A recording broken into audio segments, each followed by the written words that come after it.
Um PC gamer barato é o sonho de muita gente. E aí quando a gente tá lidando com sonhos, é muito fácil ouvir só o que a gente quer ouvir e acabar ignorando os fatos. Mas não tô dizendo que é impossível montar um PC gamer de baixo custo. A gente já fez muito isso aqui nesse canal. Mas para dizer que um PC gamer roda tudo e todos os jogos, não basta simplesmente jogar meia dúzia de slides na tela e dar esse título. E se fosse só um vídeo tudo bem, né? Mas a gente começa a olhar e tem um monte de absurdo. Por exemplo aqui, uma GTX 1060 de 3 GB para 4K. Que segundo ele nem precisa, pode ser uma GTX 1050, uma 1050, isso aí. É sério isso? Rodar os jogos em 4K, tá?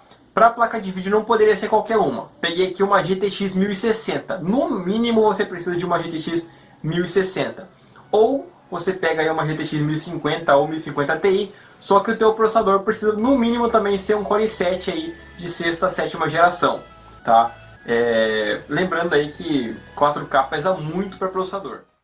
Na verdade é o contrário. O 4K pesa muito para a placa de vídeo, porque é ela quem desenha os objetos na tela. O processador vai enviar os comandos informando quais são os objetos que vão ser desenhados, mas quem faz o trabalho pesado de desenhar eles é a placa de vídeo. Temos também a GT 1030, que roda tudo no Ultra. 1030, mano. GT 1030, eu fui dar uma olhada nessa placa, velho. E ela roda GTA V, roda Battlegrounds, roda qualquer coisa no Ultra, mano. Dependendo do processador, né? Se o processador for bom, ela roda no Ultra, cara. Eu fiquei tipo, mano, como assim, né?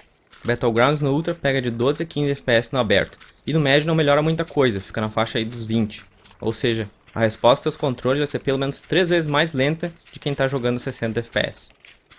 Então ela tem bastante recurso para poder rodar todos os jogos no Ultra aí, tá? Dependendo do seu processador, tá? Dependendo do seu processador. Ou então as 4 melhores placas de vídeo de entrada, sendo que as duas primeiras, além de serem extremamente fracas, não suportam nem DirectX 11. E para quem não sabe, nenhum game moderno das grandes produtoras roda abaixo disso. Inclusive, nem o DirectX 11 serve mais para qualquer jogo da Microsoft, como Forza e o Gears of War. Você precisa de DirectX 12 para rodar eles. Como que você vai recomendar alguém a gastar de 150 a 300 reais em placas que não rodam praticamente nada fora CS Low? Com esse valor você compra coisa muito melhor que eu vou mostrar para vocês no decorrer do vídeo. E uma das piores coisas que eu acho das montagens de PC baratos são as recomendações de fonte. A fonte é um dos componentes mais importantes do seu computador e ela é extremamente negligenciada. Principalmente para você que está montando um PC com peças usadas, que são peças com desgaste, você tem que dar uma alimentação de qualidade para elas. Uma fonte com ripple baixo e com proteções como OPP, OCP, OVP, OTP e SCP são fundamentais para garantir uma longevidade maior nessas peças. Eu nunca indiquei uma fonte que eu não tenha visto um teste em nenhuma das configurações baratas que eu montei no canal, nem nos PCs de R$ 1.000. Tem um monte de fonte lixo sendo vendida como fonte gamer ou fonte de vários reais, esqueçam isso. E para quem acha que tem um selo de 80 Plus e um sinal de qualidade, você está enganado.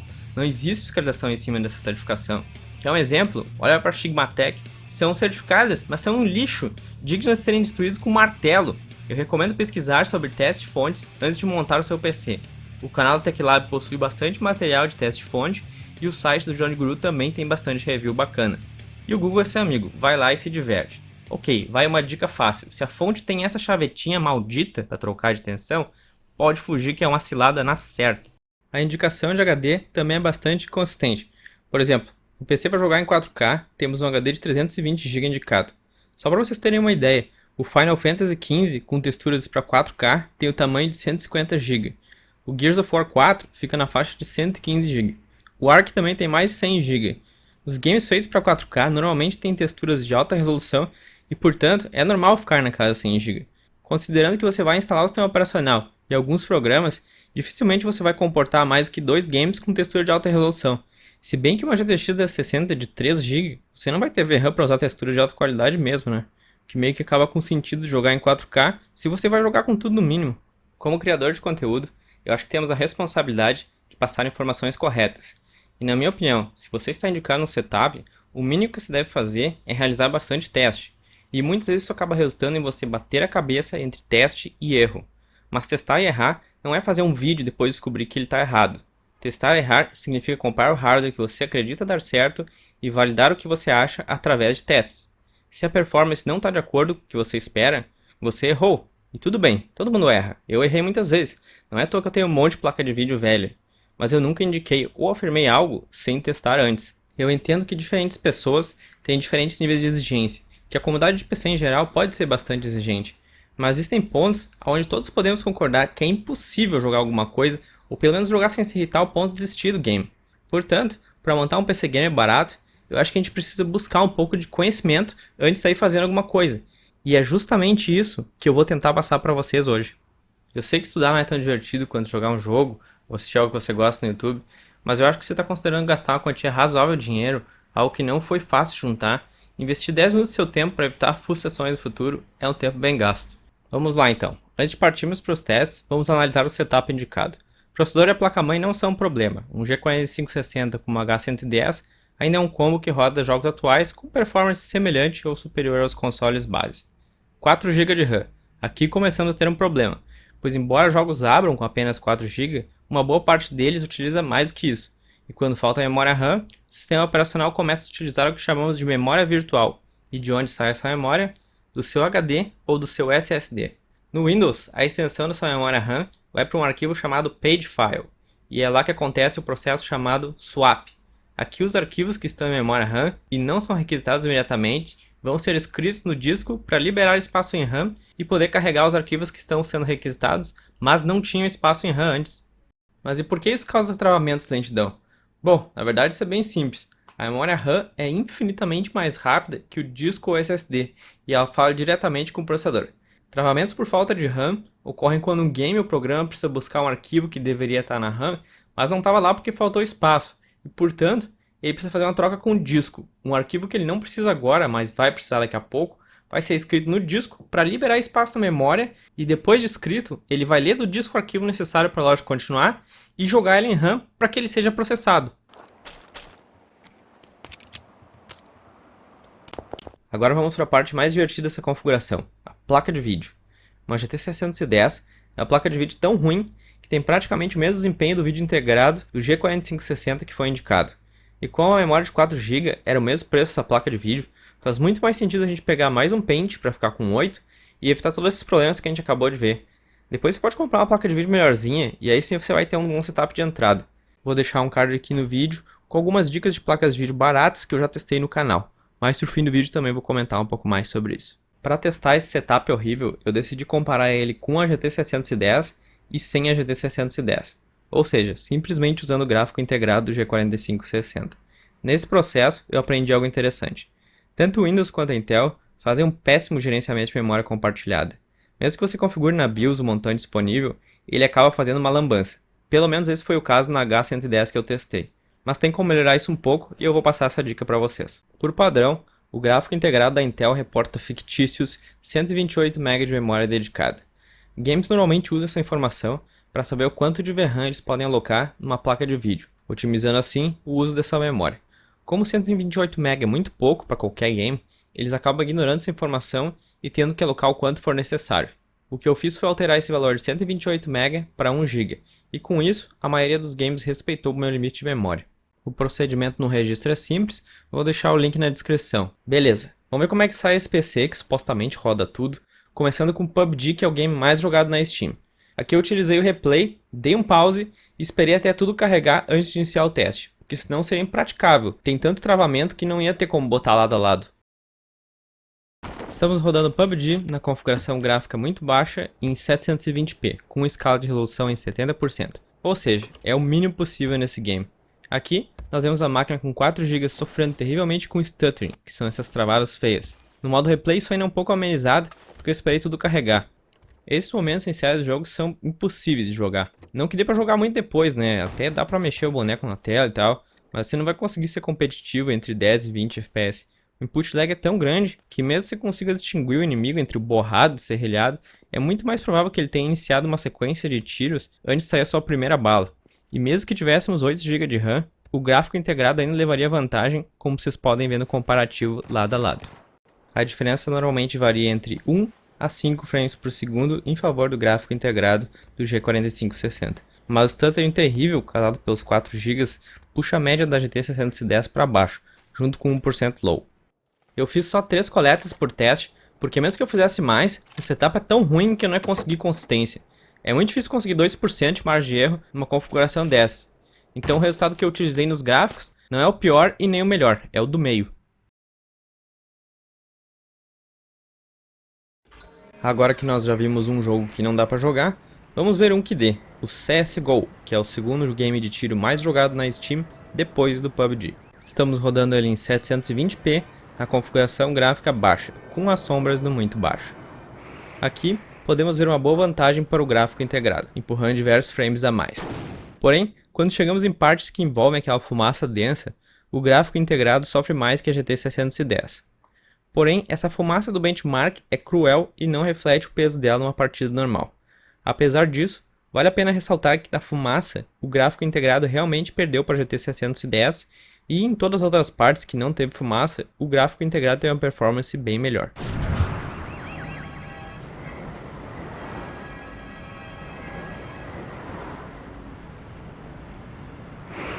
Na média de frames, o gráfico integrado G4560 obteve 13,1 frames a mais que a GT 710, mas no 1% low ele ficou um pouco atrás, em 1,1 frames por segundo. Vamos agora para o terceiro game de tiro mais jogado na Steam, o Rainbow Six Siege. Estamos rodando ele em 720p, no preset gráfico mínimo. Aqui tanto o gráfico integrado quanto a GT 710 passam a maior parte do tempo na casa dos 20 e poucos frames por segundo. Nessa última parte do teste, seguimos para fora da casa, e aqui o FPS aumenta para ambos. A GT 710 dá uma boa melhorada e fica mais próxima do gráfico integrado. Eu tentei jogar online com esse setup, e essa taxa de quadros fora da casa não refletiu minha partida. Meu gameplay inteiro ficou na casa dos 20 FPS. Se fosse só alguns momentos, eu acho que até daria para aguentar, mas 20 FPS o tempo inteiro, num jogo de tiro de primeira pessoa, é horrível. Com os nossos resultados na tela, temos uma média de 30 FPS para o gráfico integrado e 28 para a GT 610, uma diferença de 2 FPS. Já no 1% low, essa diferença foi de 1,5 frames por segundo. O nosso próximo game é o Witcher 3. Estamos rodando ele na pior qualidade gráfica possível e na menor resolução possível também, que é 1024 por 768. Essa é aquela resolução dos monitores quadrados, antes de sair o widescreen.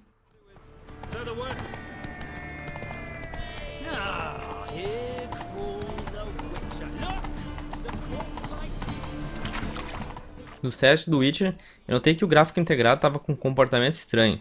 Eu vi que a média estava acima da GT 710, mas a sensação de fluidez era pior.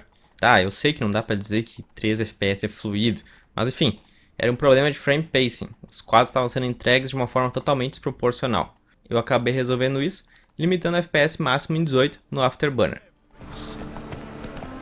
Com os resultados na tela, vemos 3,7 frames por segundo de média para o gráfico integrado, 1 frame por segundo a mais que a GT 610. No 1% low, a GT 610 conseguiu ficar 0,5 frames à frente. Nosso último teste é com o GTA V, e aqui abri uma exceção para tentar dar um pouco mais de emoção, já que o gráfico integrado G4560 levou vantagem sobre a GT 710 em todos os outros testes. Eu acabei pegando o melhor dos 3 testes, ao invés de pegar o do meio, porque nos 2 primeiros testes setup Tecnoart aconteceu um monte de stuttering na transição do avião para a perseguição à cidade. Já no terceiro teste, isso não aconteceu, então eu acabei usando ele para comparar com o gráfico integrado. Agora no lado a lado, estamos rodando o GTA V em 720p com a configuração gráfica mínima. Será que a GT 610 consegue levar dessa vez? Vamos acompanhar.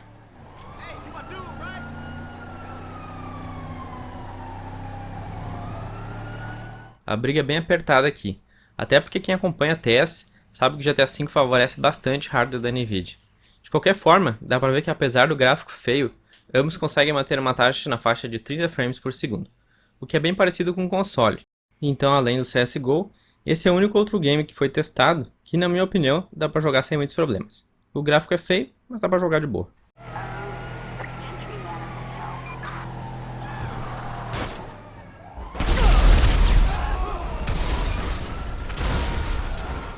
Então, finalmente, dando uma ajudinha, a GT 710 conseguiu ficar na frente do gráfico integrado em 1,3 frames por segundo. No 1% low, a diferença foi um pouco maior ainda, com 2,4 frames por segundo. Sumarizando os resultados então, o gráfico integrado apresentou uma performance melhor que a GT 710 em 21,3% no CSGO, 30% no PUBG, principalmente em função do stutter, 7,1% no Rainbow Six Siege e 7,8% no Witcher 3. O único game que o gráfico integrado ficou atrás da GT 710 foi no GTA V, com 3,7% a menos em performance. Bom, eu acho que os resultados falam por si só. Essa placa de vídeo está longe de rodar todos os jogos, bem diferente da desinformação que está sendo passada para vocês. Mas isso aí não vai rodar nada, isso aí não vai... Cara, sinceramente, pessoal, essa placa tem tecnologia suficiente para rodar qualquer jogo atual. É sério, eu tô falando sério, tá? Não tô brincando aqui. Chegando na reta final do nosso vídeo, queria reforçar a mensagem de que o conhecimento é fundamental para quem quer tirar o máximo de performance com o mínimo de investimento. Se não está disposto a adquirir conhecimento, não entra nessa aventura. Eu sempre bati muito nos consoles aqui no meu canal, mas se você só quer sentar a bunda no sofá e jogar, o console continua sendo uma opção melhor para você. Como já diria o Makarov, na dúvida, compre um console. Agora, se você gosta de aprender, a analisar dados e botar a mão na massa, vem comigo que eu ainda tenho muita coisa para passar para vocês. A GT 1030, que é constantemente referida como uma placa custo-benefício, está muito longe disso. Eu não estou nem falando da DDR4, uma placa que nem essa não deveria nem existir no PC para games. Eu estou falando da DDR5 mesmo, essa que vocês estão vendo na tela. Ela não é adequada para jogos pesados em Full HD. Você não vai conseguir ser competitivo pegando de 20 a 30 FPS no PUBG. E se é para jogar em 720p, por que você vai pagar R$500 numa naba dessa? Uma GTX 750 custa R$170 no AliExpress e tem uma performance até um pouco melhor, desde que você fique nos limites da VRAM. É claro que 1 GB de VRAM é uma bosta, eu não recomendo para ninguém, mas 720p você ainda consegue se virar com ela em muitos jogos. Para 2 GB, tem placa que custa metade do preço, como uma 750 Ti no AliExpress. E se você não quer comprar de fora, é muito mais fácil achar uma 260X na faixa de R$350 no Mercado Livre. Na faixa de R$400, você acha opções ainda melhores, como uma GTX 760, uma 660 Ti, uma HD 7870 e até mesmo uma 270X. Se você quiser ir atrás de uns R$550, dá para achar uma GTX 770, uma 680 ou 280X, que tem performance semelhante a uma 1050i. Mas se você realmente preza seu dinheiro e quer algo que seja um custo-benefício de verdade, guarde seu dinheiro e pegue uma GTX 1060 de 3 GB ou uma RX 580. Você acha elas usadas hoje na faixa de R$800 a R$1.000 e são placas que jogam Full HD no alto e vão lhe servir por um bom tempo.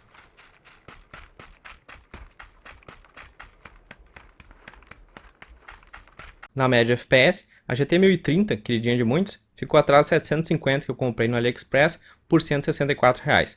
Notem que 1% low dela foi um pouco pior. Eu acho que isso é por causa da troca entre a RAM e a VRAM, já que em torno de 450 MB ficaram na RAM quando a GTX 750 foi utilizada, enquanto na 1030 eles foram todos alocados em VRAM. Eu sigo não recomendando essas duas placas, a menos que você só queira jogar games de esportes e outros jogos leves. Se vocês curtiram o vídeo e querem aprender mais sobre hardware, inscreva-se no nosso canal e toque o sino para receber notificações de vídeos novos. Considerem também ser um apoiador para que a gente consiga manter o nosso trabalho. Se vocês acharem um erro no nosso teste, entre em contato com a gente, porque a última coisa que eu quero é repassar desinformação. Não falo da boca para fora nem escrevo textão fazendo de vítima, muito menos escondo a resposta dos outros. Eu honro a minha palavra. Valeu, até a próxima.